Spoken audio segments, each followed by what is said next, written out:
बहुत साल पहले की बात है। सन 1830 का जमाना था।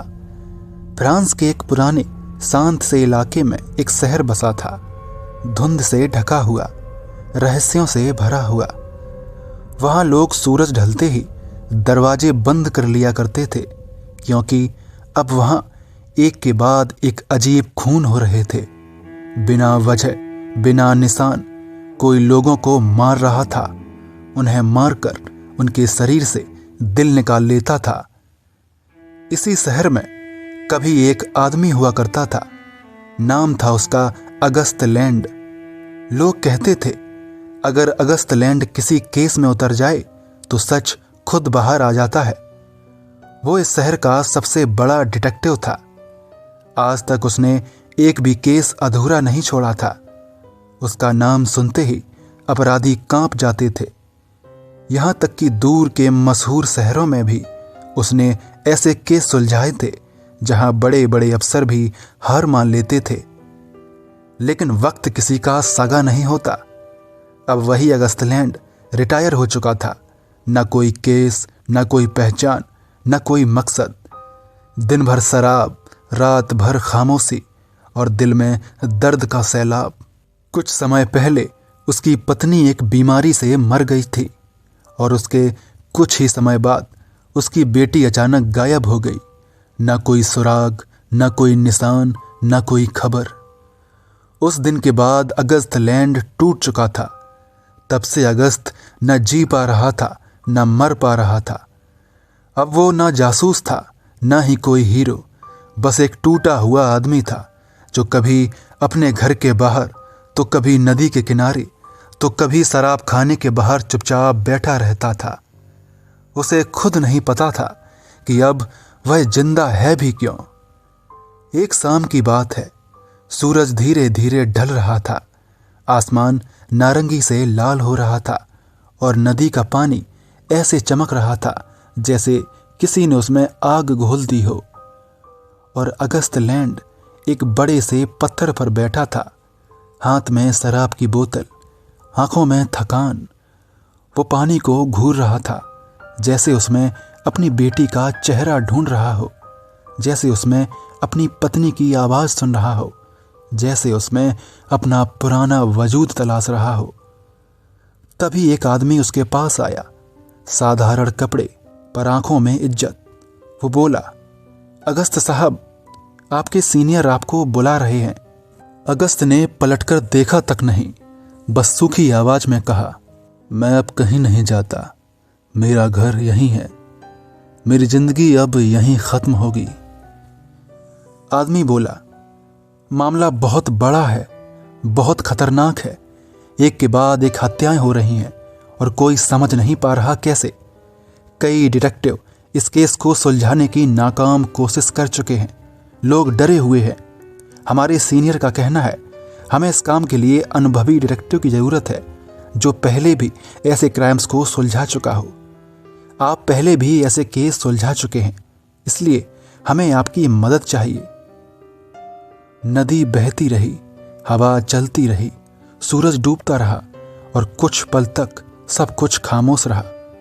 फिर अगस्त ने गहरी सांस ली, ऐसी सांस जैसे बरसों बाद फेफड़ों में हवा गई हो। उसकी आंखों में हल्की सी चमक आई। शायद दिल के किसी कोने में अब भी एक चिंगारी बची थी। वो धीरे से बोला, गाड़ी कहाँ है? दोनों घोड़ा गाड़ी में बैठे। दोनों चुपचाप उसमें बैठ गए। जैसे ही बग्घी चली, पहियों की चरमराहट, घोड़ों की टापों की ठक ठक और हवा में उड़ती धूल, सब कुछ किसी पुराने जमाने की याद दिला रहा था। रास्ता सुनसान था। लालटेन की पीली रोशनी, कच्ची सड़क और दूर दूर तक फैली खामोशी। कुछ देर तक कोई कुछ नहीं बोला। फिर अगस्त ने हल्की आवाज में पूछा, तुम्हारा नाम क्या है? वो आदमी थोड़ा सीधा बैठा और बोला, मैं एक डिटेक्टिव हूं। आप मुझे हेक्टर बुला सकते हैं सर, और मैं ही इन हत्याओं की जांच कर रहा हूं। घोड़ों की टापें चलती रहीं, बग्घी आगे बढ़ती रही। तभी अगस्त ने धीरे से कहा, तो डिटेक्टिव हेक्टर, तुम्हें मेरी मदद क्यों चाहिए? सर, इन हत्याओं का सच जानने में कई डिटेक्टिव नाकाम रहे, हर किसी ने कोशिश की, हर कोई थक गया, पर कोई सच्चाई तक नहीं पहुंच पाया। लेकिन मुझे लगता है अगर आप जैसे महान डिटेक्टिव मेरा साथ दे तो मैं ये केस सुलझा सकता हूं। हेक्टर थोड़ी देर रुका, फिर धीरे से बोला, सच कहूं तो सर, मैं आपको देखकर ही डिटेक्टिव बना हूं। मैं बचपन से आपकी कहानियां सुनते आ रहा हूं। लोग कहते हैं आपने ऐसे केस सुलझाए हैं जो कोई डिटेक्टिव नहीं सुलझा सका। लोग कहते हैं आप अपराधी की आंखों में देखकर ही समझ जाते हैं कि वो सच बोल रहा है या झूठ। कुछ पल की खामोशी छा गई, फिर अचानक अगस्त हल्का सा हंसा, धीरे से बोला, डिटेक्टिव हेक्टर, लोगों की बातें झूठ भी हो सकती हैं। लोगों को बढ़ा चढ़ाकर कहने की आदत होती है। तुम मुझे कोई और ही समझ बैठे हो। मैं अपनी जिंदगी में कुछ भी ऐसा नहीं बचा सका जो मुझे प्यारा था। थोड़ी देर के बाद बग्गी एक पुराने से बंगले के सामने रुकी। ऊंचा फाटक, पीली रोशनी वाले लैंप, यही था पुलिस हेडक्वार्टर। दोनों अंदर पहुंचे।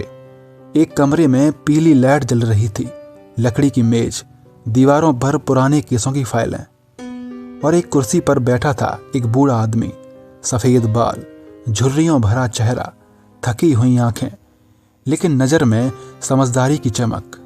उसका नाम था बेंजामिन। वो कोई आम अफसर नहीं था। वो आदमी था जिसने आधी जिंदगी जुर्म के बीच गुजारी थी, जिसने सैकड़ों केस देखे थे, हजारों अपराधी पकड़े थे और सैकड़ों लाशें देखी थीं। और वो अगस्त को अच्छे से जानता था। जैसे ही अगस्त अंदर आया, बेंजामिन की आंखें भर आईं। वो धीरे से उठा, आगे बढ़ा और अगस्त के कंधे पर हाथ रख दिया। कुछ पल कुछ नहीं बोला, फिर भारी आवाज में कहा, सब जानता हूं बेटा, सब कुछ जानता हूं। तेरी पत्नी की बीमारी, उसकी मौत, तेरी बेटी का गायब होना। उसने अगस्त को कुर्सी पर बैठाया, एक गिलास पानी दिया और कुछ देर बस उसे देखता रहा, फिर सीधा मुद्दे पर आ गया। उसकी आवाज बदल गई। शहर में अब 2 कत्ल हो चुके हैं और दोनों कत्ल 2 जवान लड़कों के हैं। कॉलेज में पढ़ते थे, जिंदगी शुरू ही हुई थी उनकी। तरीका एक जैसा है, निशान एक जैसे हैं। कत्ल करने वाला बहुत ही सफाई से काम करता है, इतनी सफाई से जैसे कोई कसाई नहीं, जैसे कोई कलाकार हो। उसने दोनों शरीरों से दिल निकाल लिए हैं, बिल्कुल साफ तरीके से। एक भी फालतू कट नहीं, एक भी बेकार निशान नहीं, जैसे कोई ऑपरेशन कर रहा हो, जैसे कोई कला रच रहा हो, जैसे उसके लिए यह कत्ल नहीं कोई रिचुअल हो। फिर बेंजामिन ने अगस्त की तरफ देखा और बोला, इस गुत्थी को सिर्फ तुम ही सुलझा सकते हो। अगस्त लैंड चुप रहा, फिर थोड़ी देर बाद बोला, मुझे लाश तक ले चलो। डिटेक्टिव हेक्टर और अगस्त दोनों सीधे मुर्दाघर पहुंचते हैं। एक ठंडा सा कमरा, सफेद दीवारें, तेज दवाइयों की गंध। वहीं उनकी मुलाकात हुई एक आदमी से। नाम था डॉक्टर डैनियल। शांत स्वभाव, सफेद बाल, चेहरे पर उम्र की लकीरें और आंखों में ऐसा अनुभव जो सैकड़ों लाशें देखकर आता है। वो कोई डरावना आदमी नहीं था, पर उसकी खामोशी में भी वजन था। अगस्त ने सीधे सवाल किया, ऑटोप्सी में क्या मिला? डॉक्टर डैनियल ने गहरी सांस ली और बोला, ऊपर से देखने पर कुछ खास नहीं, शरीर पर ज्यादा जख्म नहीं है, कत्ल साफ है, कोई जरूरत से ज्यादा हिंसा नहीं, लेकिन दिल निकाला जाना ये सामान्य बात नहीं है। कमरे में हल्की सी सिहरन दौड़ गई। अगस्त की आंखें ठंडी हो गईं। वो बोला, मैं खुद देखना चाहता हूं। वो धीरे धीरे लाश के पास गया, स्टील की मेज के पास खड़ा हुआ, लाश को देखा, चेहरे को देखा, छाती के निशान को देखा, कट के निशान देखे, बहुत ध्यान से, बहुत शांत होकर, जैसे कोई आदमी नहीं, कोई किताब पढ़ रहा हो। फिर उसने पीछे मुड़कर डिटेक्टिव हेक्टर से पूछा, डिटेक्टिव हेक्टर, तुम्हें क्या लगता है कोई इनके दिल ही क्यों निकालता है? मारने के तो और भी आसान तरीके होते हैं। कमरे में सन्नाटा था। अगस्त ने आगे कहा, क्या ये कत्ल मजे के लिए किए गए हैं या ये आदमी अपनी कलाकारी दिखाना चाहता है? हेक्टर कुछ पल सोचता रहा, फिर बोला, सर, जो 2 लोग मारे गए हैं दोनों स्टूडेंट्स थे, कॉलेज में पढ़ते थे और दोनों आपस में दोस्त थे। मुझे लगता है ये बदले की भावना से किए गए कत्ल हैं। अब हमें कॉलेज जाना पड़ेगा, पूछताछ करनी पड़ेगी। मारने वाला कोई अजनबी नहीं होगा, या तो दोस्त होगा या कोई बहुत करीबी। अगस्त ने सिर हिलाया। कुछ देर बाद अगस्त और हेक्टर कॉलेज के गेट के सामने खड़े थे। बड़ा सा कैंपस, हरे पेड़, शोर, हंसी, जिंदगी और उसी जिंदगी के बीच मौत की परछाई। उन्होंने पूछताछ शुरू की। क्लासरूम में, कॉरिडोर में, कैंटीन में, ग्राउंड में। एक सवाल बार बार, ये दोनों कैसे थे? इनका स्वभाव कैसा था? धीरे धीरे सच बाहर आने लगा। स्टूडेंट्स की आवाज में डर नहीं था, नफरत थी। सर, ये दोनों बहुत अमीर थे, बहुत बिगड़े हुए। नशा, लड़कियां, गुंडागर्दी, सब कुछ। सब परेशान थे इनसे, टीचर्स भी, स्टूडेंट्स भी। कुछ ने तो साफ कहा, इनकी मौत पर किसी को दुख नहीं हुआ। फिर और पूछताछ हुई और एक नाम बार बार सामने आने लगा, लूकस, एक लड़का, इन्हीं दोनों का दोस्त। एक स्टूडेंट बोला, सर, कुछ दिन पहले लूकस का इन दोनों से झगड़ा हुआ था। दूसरा बोला, काफी बड़ा झगड़ा था, सबने देखा था और झगड़े के कुछ दिन बाद ही दोनों की मौत हो गई। अगस्त और हेक्टर एक दूसरे को देखने लगे। फिर अगस्त ने पूछा, लूकस रहता कहाँ है? स्टूडेंट्स ने एक दूसरे की तरफ देखा। फिर एक लड़का बोला, सर, वो अकेला रहता है, उसके माँ बाप दूसरे शहर में रहते हैं और इन दोनों की मौत के बाद वो कॉलेज भी नहीं आया। कई हफ्ते बीत गए हैं। अब पूरा शक लूकस की ओर मुड़ चुका था। अगले दिन अगस्त और हेक्टर लूकस के घर पहुंचे। छोटा सा मकान, बंद दरवाजा, सूनी खिड़कियां और अजीब सी खामोशी। हेक्टर ने दरवाजा खटखटाया, कोई जवाब नहीं। दूसरी बार खटखटाया, फिर हवा से धीरे से दरवाजा खुल गया। दरवाजा पहले से खुला था और जैसे ही दोनों अंदर घुसे, उनके कदम वहीं जम गए। कमरे के बीच में लूकस मरा पड़ा था, जमीन पर लाश, छाती खुली हुई और दिल गायब। बिल्कुल वही तरीका, वही सफाई, वही निशान जैसे पहले 2 कत्लों में था। कुछ पल दोनों कुछ बोल नहीं पाए। थोड़ी देर बाद अगस्त बोला, जिस पर शक था वो भी मर चुका है। मतलब कातिल लूकस नहीं है, कातिल कोई और है। दिन बीतते गए, हफ्ते निकल गए, तफ्तीश चलती रही, पूछताछ होती रही, छापे पड़ते रहे, लेकिन न कोई सुराग, न कोई निशान, न कोई गवाह, न कोई कड़ी। 3 कत्ल, 3 दिल गायब। एक दिन अगस्त और हेक्टर फिर से डॉक्टर डेनियल के पास पहुंचे, कुछ जानकारी लेने के लिए। लेकिन जैसे ही वो अंदर जाने वाले थे, उन्होंने देखा डॉक्टर डेनियल कुछ अजनबी लोगों से बात कर रहा था। अजीब कपड़े, अजनबी चेहरे, इस शहर के नहीं लगते थे। तभी अगस्त ने धीमे से कहा, हेक्टर, तुम्हें डॉक्टर डेनियल अजीब शख्स नहीं लगता? हेक्टर बोला, सर, मुझे तो कुछ खास नहीं लगा। अगस्त ने कहा, देखो, पूरा दिन लाशों के बीच रहना, उनका बोलने का तरीका, उनकी खामोशी, और ये लोग जिनसे वो बात कर रहा है, ये इस शहर के नहीं हैं। हेक्टर बोला, सर, आप कहना क्या चाहते हैं? मैं समझ नहीं पा रहा। अगस्त ने धीरे से कहा, हेक्टर, अब तक 3 हत्याएं हुई हैं। तीनों में कत्ल बहुत सफाई से हुआ है। तीनों में दिल निकाला गया है, न कोई सुराग, न कोई निशान। उसने हेक्टर की आंखों में देखते हुए कहा, इतनी सफाई से, इतनी सटीकता से ऐसा काम कोई डॉक्टर ही कर सकता है।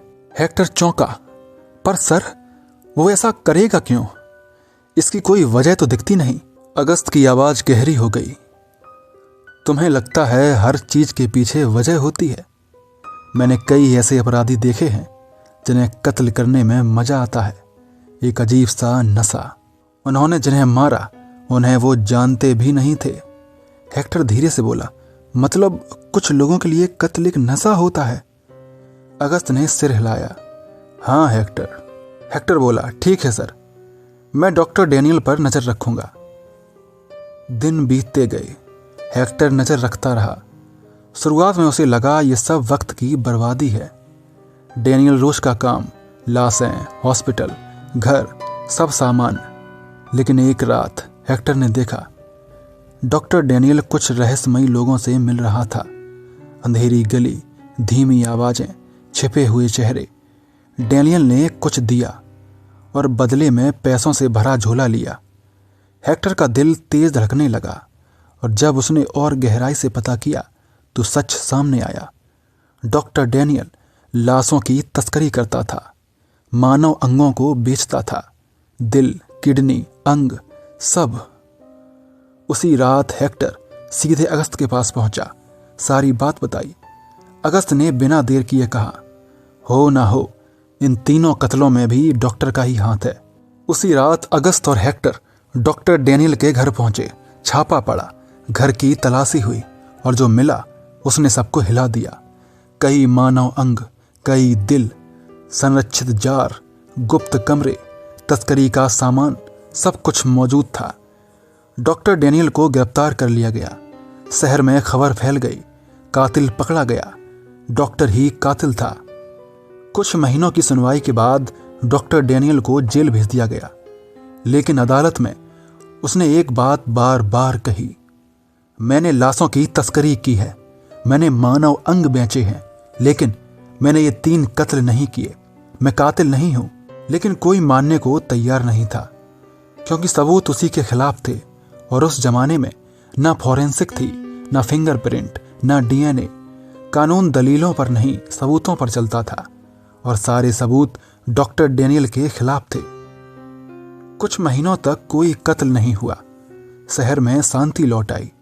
लोगों ने चैन की सांस ली और सबने मान लिया कातिल पकड़ा जा चुका है। डॉक्टर डैनियल ही असली कातिल था। लेकिन डिटेक्टिव हेक्टर के मन में शांति नहीं थी। शहर शांत था, खबरें बंद हो चुकी थीं, अखबारों में अब कोई कत्ल नहीं था, लेकिन उसके दिल में एक आवाज थी, कुछ तो गलत है। उसे लगता था असली कातिल अभी भी आजाद है। केस बंद हो चुका था, फाइलें बंद हो चुकी थीं, सिस्टम आगे बढ़ चुका था, लेकिन हेक्टर नहीं बढ़ पाया। उसने बिना किसी को बताए अकेले ही जांच शुरू कर दी, चुपचाप, गुप्त तरीके से, किसी को खबर नहीं। वो कई दिनों तक लोगों से मिलता रहा, धीरे धीरे पूछताछ करता रहा, छोटे सवाल, साधारण बातें। और फिर एक दिन वो फिर से लूकस के घर पहुंचा। वही सूना घर, वही बंद दरवाजा, वही सन्नाटा। वो अंदर गया, हर चीज को ध्यान से देखने लगा। अलमारी, दराज, किताबें, कागज। घंटों की छानबीन के बाद उसे एक डायरी मिली, पुरानी, घिसी हुई, किनारे टूटे हुए। जब उसने डायरी खोली, कवर के अंदर एक तस्वीर गिरी, एक लड़की की तस्वीर, सादा चेहरा, शांत आंखें, मासूम सी मुस्कान। हेक्टर ने तस्वीर को देखा और जेब में रख लिया। फिर वो सीधा लूकस के माँ बाप के पास गया। 2 टूटे हुए इंसान, खामोश घर, दीवार पर बेटे की तस्वीरें। हेक्टर ने धीरे से पूछा, क्या आप इस लड़की को जानते हैं? तस्वीर दिखाई। दोनों ने देखा और सिर हिला दिया।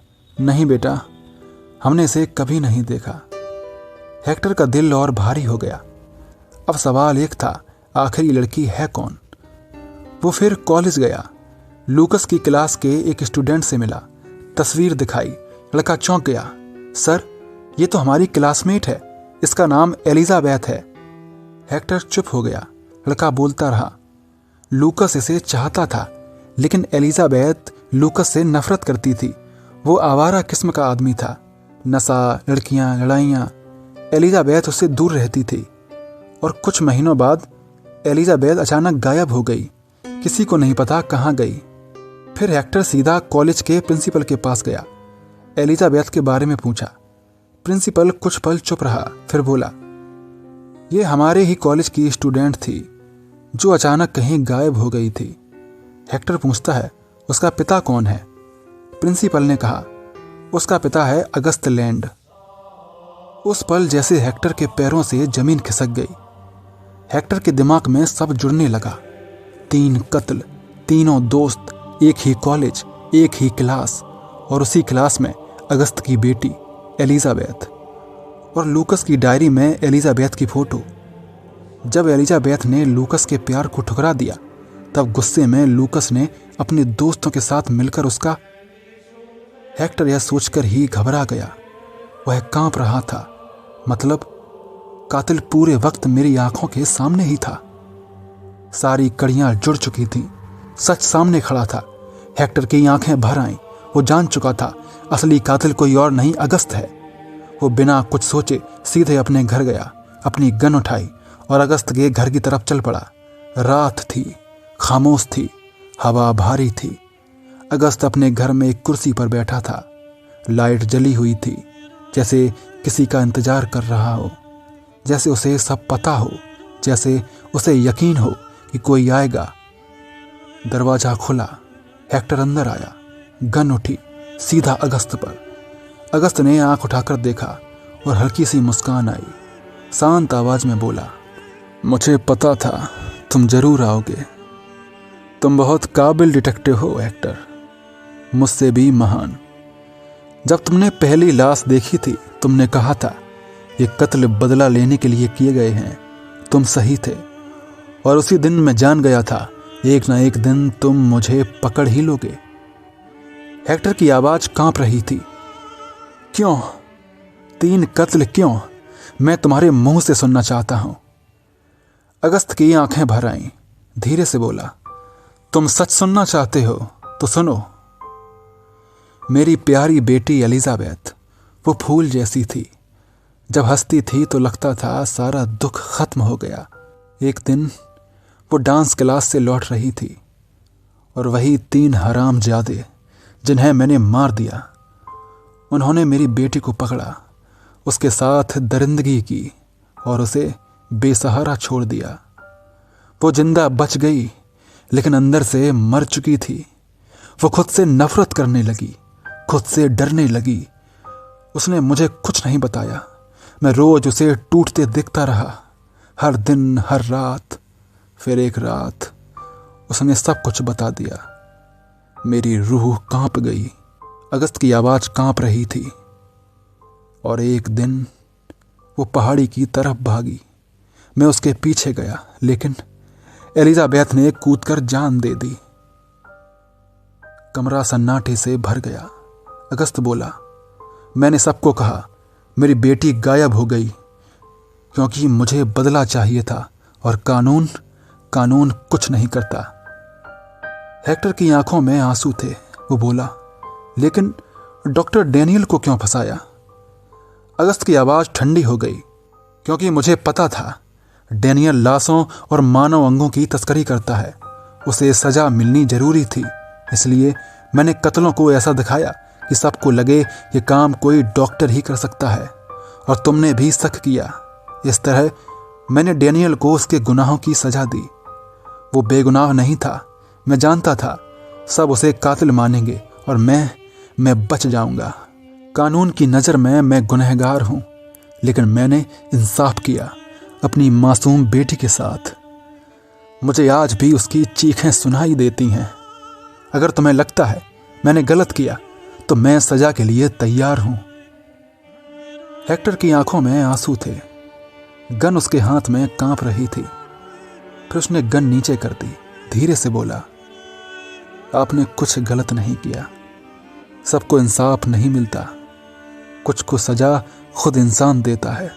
इतना कहकर वो मुड़ा और बिना पीछे देखे घर से बाहर चला गया।